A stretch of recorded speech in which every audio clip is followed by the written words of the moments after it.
Halo Wars 2 is a new real-time strategy game from the makers of Total War. I'm Kyle Hilliard. Ben Reeves is here. How's it going, Kyle? Tell me a couple things about this game, Ben Reeves.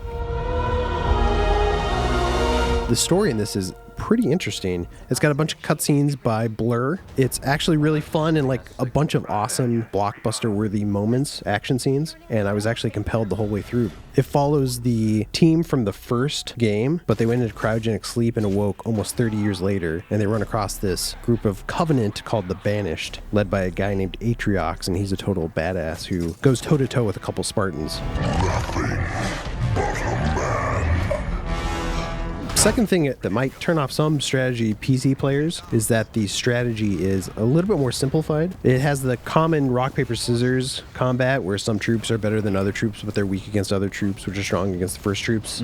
And so that's got a nice loop to it, and so you want to manage your troops well. So it is simpler, right? I would say the mission structure feels a little dated because it's kind of the pre-StarCraft 2 era mission structure where you're usually defending some point or you're trying to just defeat your opponents completely. It's fun because you're always getting a new weapon type or a new unit to play around with. So I like that, and I like moving your units across the board. But the base design is a lot more simplified too than most RTSs because everything has to be built in one confined area, and you're not finding new resource spots, you're just building them yourself. Good work, everyone.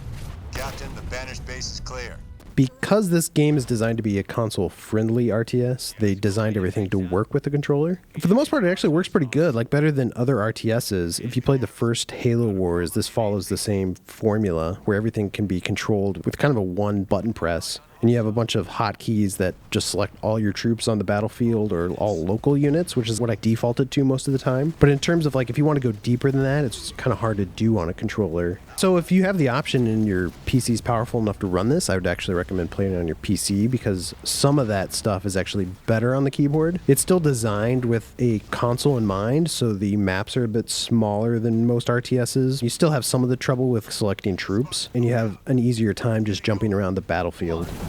Begin battle. There's a new Blitz Mode, which is maybe my new favorite mode in this game. It's an online multiplayer mode, and you play it with cards. So throughout the campaign and other multiplayer modes, you're unlocking these card packs, which you can open, and you can create decks. So when you go into Blitz Mode, you're playing on a smaller map against another player. You don't have to worry about base management. Instead, you're calling in your troops via cards that you draw from your deck. So those are kind of constantly recycling. You're grabbing resources that are scattered around the map and then trying to take over certain points. So you can deploy your troops anywhere on the battlefield at any given time, but you can only deploy what's in your hand. Okay. It's actually kind of a cool mechanic that keeps the games going a lot faster and keeps them shorter.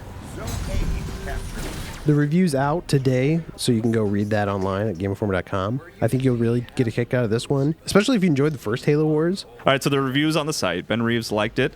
Thanks for watching the video, and we'll be back with more of these little videos where we tell you facts about games, and you love us for them, and we love you when you subscribe.